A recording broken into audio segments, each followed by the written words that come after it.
Z cube channel में आप सभी का स्वागत है। स्टूडेंट्स, आज काफ़ी समय के बाद हमारी ये दूसरी वीडियो आ रही है और किसी कारणवश वीडियो नहीं आ पाई थी। आज का जो हमारा विषय है वो है जॉब्स।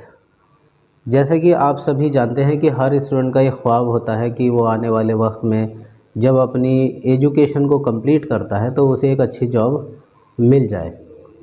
चाहे कोई गवर्नमेंट जॉब करे या प्राइवेट जॉब करे, उन सब स्टूडेंट्स का लास्ट में एक ही टारगेट होता है कि उन्हें अच्छी सैलरी मिले, अच्छा पैसा वो कमा पाए। तो स्टूडेंट्स, इसी क्षेत्र में आज हम बात करने वाले हैं। जॉब अपने आप में एक बहुत बड़ा सपना होता है और कई बार ये सपना पूरा नहीं हो पाता और स्टूडेंट्स जो हैं वो छोटी छोटी जॉब्स में रह जाते हैं। तो इसके लिए सबसे पहली बात होती है स्टूडेंट्स के आप जब अपना 10th और 12th कर रहे हैं तो ये इसकी पहली सीढ़ी है। यानी कि कई बार जब बच्चे सिर्फ मात्र 10वीं 12वीं को टारगेट करते हैं और वो इतने छोटे भी होते हैं उस समय कि उन्हें ज़्यादा मतलब पता भी नहीं होता। कुछ पेरेंट्स ऐसे होते हैं या कुछ स्टूडेंट्स भी ऐसे होते हैं जिन्हें 10th या 12th में इतना क्लियर होता है कि हमें कहीं अच्छा अचीवमेंट लेना है तो हमें शुरू से अच्छे नंबर लेके आने हैं। लेकिन हमेशा ये सारी चीज़ सभी स्टूडेंट्स को नहीं पता होती।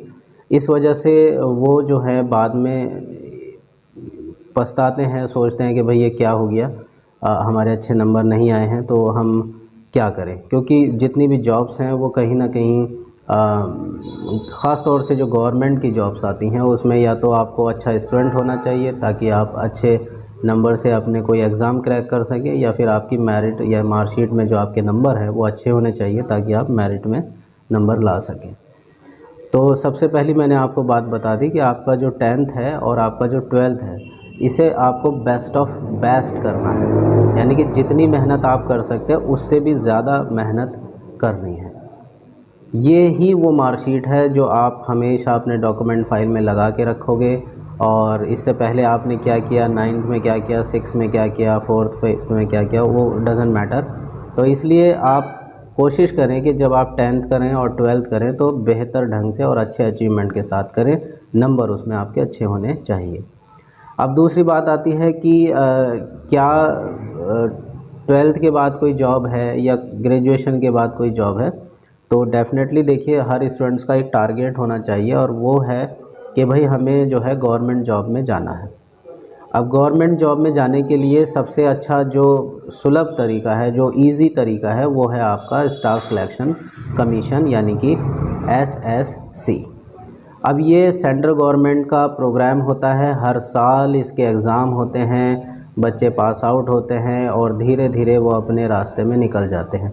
तो आज मैं इसी के बारे में आपको बताने वाला हूँ कि SSC क्या है और ये वो इजी स्टेप है, वो इजी तरीका है जिससे आप बहुत अच्छे जॉब पर जाने के काबिल बन जाते हैं। और उसके लिए ज़रूरी है कि आप SSC को समझें। हमारे पास स्टूडेंट्स के पास जानकारियाँ नहीं होती, इसलिए जो है अच्छे रिज़ल्ट नहीं आ पाते। इसे मैं आपको इस एग्ज़ाम्पल से समझा सकता हूँ कि मान लीजिए आपका कोई भी शहर है, अगर उस शहर में जितने भी आज यात्री आ रहे हैं, अगर उन्हें ये ना पता हो कि हमें किस मंजिल पर जाना है, यानी कि हर जो ट्रैवलिंग करने वाला है आपके शहर में आया और उसे नहीं पता कि भाई मुझे कहाँ जाना है, तो वो आपके शहर में भीड़ कर देंगे। सुबह से शाम तक जितने भी बच्चे वहाँ पर इकट्ठे होंगे, ट्रैवलर्स इकट्ठे होंगे, महिलाएं इकट्ठी होंगी, जो भी है, मतलब एक बहुत ह्यूज अमाउंट में जो है लोग इकट्ठे हो जाएंगे और उन्हें पता नहीं है कि हमें कहाँ जाना। तो ये ही बिल्कुल ऐसा ही एग्ज़ाम्पल होता है कि जब बच्चे अपने स्कूल में पास आउट होते हैं, डिग्री कॉलेज में पास आउट होते हैं, तो उन्हें ख़ास तौर से जानकारी नहीं होती कि उन्हें किस फील्ड में जाना है। इस वजह से वो बेचारे एक भीड़ बना देते हैं और लोग उसे बेरोज़गारी मानते हैं कि भाई अब जो है बेरोज़गारी ज़्यादा होगी। बेरोज़गारी ठीक है, एक पैटर्न है कि माना जा सकता है बेरोज़गारी ज़्यादा है, लेकिन इसलिए भी ज़्यादा है क्योंकि करने वाले लोग, उस तरीके से जॉब को करने वाले लोग इतने सुलभ तरीके से मिल नहीं पाते। तो ये एक टारगेट है।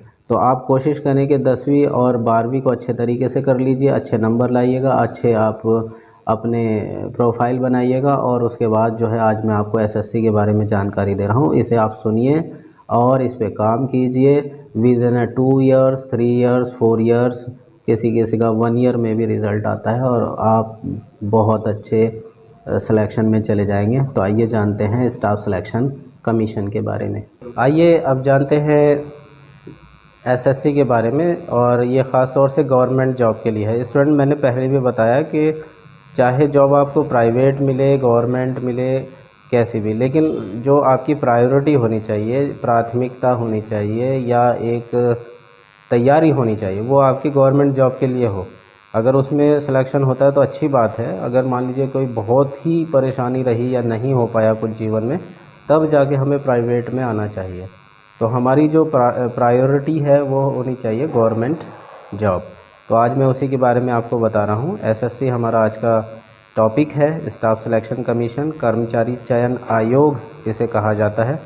सभी वह बच्चे जो ग्रेजुएशन कर रहे हैं और ऐसे वह बच्चे जो ग्रेजुएशन नहीं कर पाए, सिर्फ 12वीं की उन्होंने, उसके बाद अपने काम पे लग गए, तो ऐसे बच्चे भी आज बहुत अच्छे तरीके से इस सेशन को देखें, वही मैं आपको बताने वाला हूँ। तो सबसे पहले बात करते हैं स्टाफ सिलेक्शन कमीशन में एक होता है CGL, कंबाइंड ग्रेजुएट लेवल। ये जो एग्ज़ाम है इसे ज़्यादातर 18 से 32 साल के लोग दे सकते हैं, और इसके लिए कैंडिडेट का ग्रेजुएट होना ज़रूरी है। या तो वो BA हो, BSc हो, BCom हो, तो कुछ भी अगर उसने स्नातक में कुछ कर रखा है, ग्रेजुएट है वो, तो वो इस एग्ज़ाम को दे सकता है। और एग्ज़ाम जो है इसका ऑब्जेक्टिव टाइप होता है, और अपने आप में अगर कोई बच्चा इसमें सेलेक्ट होता है तो उसके बाद उसको असिस्टेंट जो अधिकारी जॉब होती हैं उस तरह से जॉब आती हैं। आपने देखा भी होगा जब आप किसी सरकारी ऑफिसेज़ में जाते हैं तो वहाँ पर आपको अधिकारी लोग मिलते हैं, क्लैरिकल वर्क करने वाले मिलते हैं, और इवन चपड़ासी तक मिलते हैं। ये सब उसी फील्ड से यानी कि एसएससी से निकल के ही आते हैं। तो इसमें अगर कोई भी ग्रेजुएट बच्चा है, अगर वो ढंग से 1 साल, 2 साल, 3 साल मेहनत कर ले और बहुत अच्छे तरीके से मेहनत करे, क्योंकि देखिए डू एंड डाई मैटर्स हैं। जॉब नहीं है तो फिर क्या करोगे, फिर परेशान रहोगे बाद में 5-5, 10-10 हज़ार रुपये की जॉब करने के लिए। तो बेहतर है कि आप अपना 12th करें, ग्रेजुएशन करें, अच्छे तरीके से अच्छे नंबर से पास करें, और ग्रेजुएशन में ही तैयारी शुरू कर दीजिए। जब आपका फाइनल ग्रेजुएशन होने वाला हो तभी से अच्छी तैयारी शुरू कीजिए, और ग्रेजुएट होते ही आप जो है इस एग्ज़ाम को भरिए। अगर आपका नंबर आता है तो इससे अच्छी तो कोई बात ही नहीं होगी। आगे हम बात करने वाले हैं CHSL के बारे में। कंबाइंड हायर सेकेंडरी लेवल है ये, और इसे जो है आफ्टर 12th स्टूडेंट भरते हैं। यानी कि जो भी ऐसा स्टूडेंट है जिसने 12वीं कर ली है वो इस टेस्ट को भर सकता है। अगर इस टेस्ट में, इस एग्ज़ाम में वो पास होता है तो उसके लिए जो है क्लैरिकल वर्क आता है। उसमें तो देखिए अधिकारी जॉब आ रही थी ग्रेजुएशन वाले में, इसमें क्लैरिकल वर्क आता है। ये जो बाबू लोग होते हैं जो ऑफिसेज में बैठते हैं, कहते हैं ना कि भाई फाइल पास करानी है, सिग्नेचर करने हैं, आपको कभी ना कभी इनसे पाला पड़ा ही होगा जीवन में। तो ये वही लोग हैं, और ये सब जो है स्टाफ सिलेक्शन कमीशन से निकल के आते हैं। क्लैरिकल वर्क होता है इनका, और अपने आप में बहुत सिक्योर जॉब है अच्छे तरीके से। तो मैं तो यही कहता हूँ, जब जॉब आपने सोच लिया तो उसके ऊपर काम भी करो, टारगेट करो अपने आप को। किसी का 1 साल में, 2 साल में, 3 साल में, 4 साल में कभी ना कभी ये निकलेगा, और उसके बाद जो है आप अच्छी जॉब पे जाएंगे। इस बीच कुछ करते भी रहें ताकि आपकी पॉकेट मनी भी आपके पास बनी रहे। तो ये किसके लिए है, ये है 12th पास स्टूडेंट्स के लिए। इसके अलावा अब आ जाइए CRPF में, सेंट्रल रिज़र्व पुलिस फोर्स है। इसमें जो लोग डिफेंस में जाना चाहते हैं तो वो लोग भी जो है इसमें तैयारी कर सकते हैं और इस एग्ज़ाम को दे सकते हैं। इसके अलावा स्टेनो, ये कोडिंग जॉब है, आपको पता भी होगा। जितने भी ग्रेड C और ग्रेड D की ऑनलाइन मोड इसमें एग्ज़ाम होगा, और ये ख़ास तौर से उन स्टूडेंट्स के लिए होता है जिन्होंने अपने आप को स्टेनो में पढ़ाई की है, अपने आप को तैयार किया है। ये उनके लिए, मतलब सभी के लिए नहीं है। एक स्पेसिफ़िक जॉब है, जो इस फील्ड में जाना चाहते हैं वो शुरू से इसके लिए मेहनत करते हैं, स्टेनो सीखते हैं, उसके बाद इनके एग्ज़ाम देते हैं। तो ये सब के लिए नहीं है, ये ख़ास तौर से सिर्फ उन्हीं बच्चों के लिए जो स्टेनो की रुचि रखते हैं और स्टेनो को सीखते हैं, और उसके बाद जो है इस फील्ड में जाते हैं। यानी कि ये ख़ास तौर से बात हो रही है शॉर्ट हैंड की। तो शॉर्ट हैंड आप लोगों ने सुना भी होगा। तो ये टेक्नोलॉजी, ये जो फील्ड है ये अलग है बिल्कुल, तो सभी के लिए नहीं है ना, ठीक है। इसके बाद आता है जूनियर इंजीनियर और जूनियर हिंदी ट्रांसलेटर। देखिए जूनियर इंजीनियर जॉब तो वैसे भी बहुत ज़्यादा, थोड़ा सा इंजीनियर नाम आ रहा है तो आप समझ ही गए होंगे कि भाई जिन लोगों ने अपने जीवन में या तो डिप्लोमा इन इंजीनियरिंग कर रखा है या मान लीजिए वो ग्रेजुएट है इंजीनियरिंग में, बीटेक है या कुछ है, तो वो बच्चे इसे भरते हैं। और ये जो जूनियर हिंदी ट्रांसलेटर है, ये ख़ास तौर से उन लोगों के लिए है जिन्होंने ग्रेजुएशन कर रखा है और उसके बाद उनका भाषा पे अच्छी पकड़ है, यानी कि वो जो है हिंदी इंग्लिश और इंग्लिश हिंदी दोनों को ट्रांसलेट करने में अच्छी रुचि रखते हैं, अच्छा उनका स्किल्स है, तो वो इसमें आ सकते हैं। और जो जूनियर इंजीनियर है, यह मैंने आपको बता दिया, या तो डिप्लोमा इन इंजीनियरिंग हो आप पे या फिर उसके बाद ग्रेजुएट हो आप इंजीनियरिंग में, वो लोग कर सकते हैं। जॉब प्रोफाइल क्या क्या आ सकती है, ढेरों सारी हैं, मैं थोड़ी सी बस इसमें एक दो लिस्ट कर रहा हूँ, बाकी तो बहुत सारी जॉब्स हैं। अगर आप तैयारी करते हैं तो बहुत कुछ होने वाला है और चमत्कार होने वाला है, ऐसे आप समझ जाइए। तो क्या हो सकता है, जैसे इनकम टैक्स अधिकारी आप बन सकते हैं, ऑडिट करते हैं आप, जो ऑफिसर होते हैं वो ऑडिट करते हैं कंपनियों का और सरकारी संस्थानों का, तो वो असिस्टेंट जो है सहायक अधिकारी। और ये जितने भी एक्सटर्नल अफेयर्स होते हैं मिनिस्ट्री के हमारे, उसमें भी आप कहीं ना कहीं जा सकते हैं। तो ऐसी ढेरों मतलब फील्ड हैं जिसमें आप जा सकते हैं, बशर्ते कि आप इसे ढंग से तैयार कर लें। इसके अलावा सिलेबस क्या तैयार करेंगे, देखिए सिलेबस होता है, ख़ास तौर से आपके पास जो है मैथ की अच्छी जानकारी होनी चाहिए।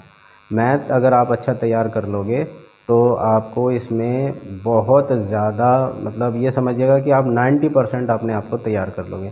इंग्लिश, रीजनिंग, जीके ऐसी चीज़ें हैं जो आप पढ़ के भी कर सकते हैं। अगर आपने एक साल इन 3 किताबों पे मेहनत कर ली, इंग्लिश की, रीजनिंग की और जीके की, तो ये एक साल में ही तैयार हो जाते हैं। लेकिन मैथ एक साल में तैयार नहीं होगा उन सब बच्चों का जिन्होंने या तो आर्ट साइड ले रखी है या वो बायो के स्टूडेंट थे, तो ऐसे स्टूडेंट के लिए एकदम से नहीं हो पाता। तो मैथ अपने आप में एक बड़ा फील्ड है, इसे पढ़ना पड़ता है, फिर इसके बाद इसमें स्किल्स करना पड़ता है, सब कुछ एकदम से नहीं होता। तो इसलिए मैथ को ज़रूरी है कि शुरू से ही आप सीखें। कोई भी बच्चा, कोई भी विद्यार्थी जो इन फील्ड में आना चाह रहा है, एसएससी निकालना चाह रहा है, तो वो अपने 11th में ही मैथ की अच्छी प्रैक्टिस करनी शुरू कर दे, चाहे वो किसी भी तरह का स्टूडेंट है, चाहे वो आर्ट साइड का है या बायो का। मैथ का होगा तो उसे काफ़ी अच्छा पता होता है, लेकिन इसके अलावा अगर कोई और स्टूडेंट है तो फिर भी मैथ का कम से कम 10 तक का मैथ तो आपको बेहतर ढंग से आना चाहिए।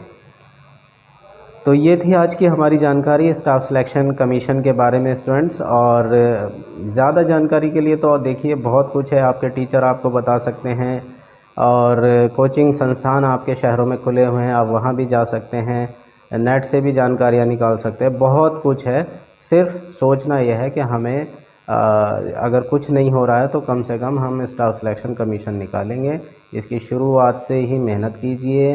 और सबसे बढ़िया तो मैंने बताया कि 12th के बाद CHSL देखें, CHSL में अगर नंबर आता तो वो भी अपने आप में बहुत कुछ है। इतने ग्रेजुएशन भी करते रहें अपनी, आपका जो है BA BSc भी चलता रहेगा और आप इसमें भी अपनी मेहनत करते रहें, एग्ज़ाम देते रहें।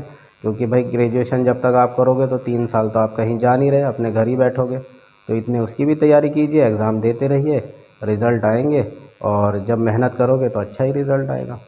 ठीक है, तो ये जानकारी आज मैंने आपको दी, इस पर ध्यान दीजिए और ये आपकी किस्मत के दरवाज़े खोल सकता है। आपने जाना कि आज हम किस तरीके से अच्छे रिज़ल्ट ले सकते हैं SSC के लिए तैयारी करके। और कई बार ये बच्चों से छुपा हुआ होता है, बच्चे सोचते हैं मैं क्या करूं, तो सबसे बढ़िया है SSC। ये उन बच्चों के लिए भी है जिनके पास कोई ज़्यादा बड़े टारगेट नहीं है, जैसे कोई डॉक्टर नहीं बनना चाहता, टीचर नहीं बनना चाहता, आर्मी में नहीं जाना चाहता, तो एक मीडियम स्टूडेंट है, तो उनके लिए तो ये अपने आप में मतलब एक तरीके से ख़जाना है। तो कोशिश कीजिए कि अगर इसमें आपके नंबर आ जाएं। और कई बार बच्चे कहते हैं कि हमें तो कोई बताने वाला नहीं था, अगर बताते हमें अच्छे तरीके से गाइड कर देते तो हम आज हमारा रिज़ल्ट बहुत अच्छा होता। तो ये उन लोगों के लिए है। मैंने पहली वीडियो भी बनाई थी, उसमें भी मैंने बात की थी कि सभी बच्चे जो है एक फ़ील्ड में नहीं जा पाते, कई बच्चे ऐसे हैं जो अलग अलग फ़ील्ड चुनते हैं और अलग अलग तरीके से उनके मतलब जाने के तरीके भी होते हैं। तो यहाँ सिर्फ मैं उन बच्चों के लिए बात कर रहा हूँ जिनके पास कोई स्पेसिफिक डेस्टिनेशन नहीं है, मंजिल नहीं है, नहीं जानते कहाँ जाना है। 10वीं की, 10वीं के बाद 12वीं की, ग्रेजुएशन की, एमए किया और उसके बाद अब सोच रहे कि अब क्या करें। तो कई बच्चे कहते हैं कि जी चलो कंप्यूटर कर लो, कंप्यूटर से कुछ हो जाएगा। तो ये अपने आप में बहुत मतलब कन्फ्यूज़न वाला फील्ड हो जाता है, समझ नहीं आता क्या करें क्या ना करें। तो बेहतर है कि आप जो है, मैंने इसे थोड़ा सा समरी में फिर रखा है। समरी में मैंने आपको बता दिया कि 10th और 12th में अच्छे नंबर लाने हैं, ये आपका टारगेट होना चाहिए। जितने अच्छे नंबर आएंगे उतना ही रास्ता आसान होता चला जाएगा। ऐसे वह बच्चे जिनके पास कोई टारगेट नहीं है, कोई डॉक्टर नहीं बनना चाहता, बी फार्मा नहीं करना चाहता, डी फार्मा नहीं करना चाहता, आर्मी में नहीं जाना चाहता, नेवी में नहीं जाना चाहता और उसके पास टीचर बनने का भी विकल्प नहीं है, तो ऐसे बच्चे जो है स्टाफ सिलेक्शन कमीशन की तैयारी करें। और ऐसे बच्चे बहुत होते हैं जिन्हें लास्ट तक भी कुछ नहीं पता होता कि हमें करना क्या है। तो क्लियर हुई बात कि क्या करना है। अब थोड़ा सा ये ध्यान रखना है कि करें कैसे। तो करने के लिए सबसे इम्पॉर्टेंट बात होती है कि अपने आप को आप ऐसा सेट कर लीजिए मॉर्निंग में या इवनिंग में कि आप अपनी पढ़ाई पर 3-4 घंटे रोज़ लगा सकें। ऐसा वो स्टूडेंट जो अपने घर पे 2 घंटे, 3 घंटे, 4 घंटे पढ़ने की हिम्मत रखता है, रोज़ पढ़ सकता है, उसके लिए कोई भी टारगेट इम्पॉसिबल नहीं है, नहीं है, नहीं है। यानी कि वो सब कुछ कर सकता है।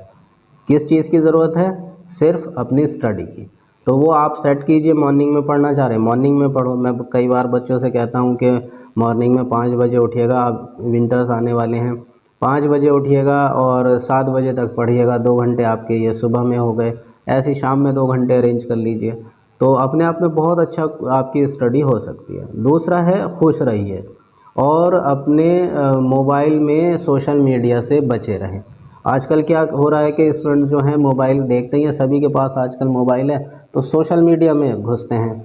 आपका स्किल्स इतना है नहीं, दिमाग आपके पास इतना विस्तृत नहीं होता, मैच्योर दिमाग नहीं होता, तो हम किसी भी राह में, गलत राह में भी जा सकते हैं। सोशल मीडिया पे आज पता नहीं क्या क्या है, पॉलिटिकल भी है, फ्रॉड भी है, और ये समझिएगा कि आजकल तो मतलब बहकाने के लिए बाढ़ आई हुई है सोशल मीडिया पे। तो कहाँ तक आप समझेंगे, क्या करेंगे। तो उसमें घुसे रहते हैं, पूरे दिन लगे रहते हैं व्हाट्सअप में, फेसबुक में 2-2 घंटे, 3-3 घंटे। कई बार तो बच्चे इसे रात में देखना शुरू करते हैं और रात के 2-2 बजा देते हैं। तो ये अपने आप में संभालना पड़ेगा इस चीज़ को। अगर नहीं संभाला तो भाई फिर खतरा तो है ही आगे, फिर आप क्या करोगे। तो बेहतर है सोशल मीडिया से आप बचें। सोशल मीडिया पे इतना कुछ मिलने वाला नहीं है, अच्छी चीज़ें नहीं ढूंढ पाते बच्चे। तो इसलिए बेहतर है कि आप उसमें अपने मोबाइल में भी थोड़ा सा कम उसका प्रयोग करें, सिर्फ जानकारी उठाने के लिए प्रयोग करें, बाकी ना करें।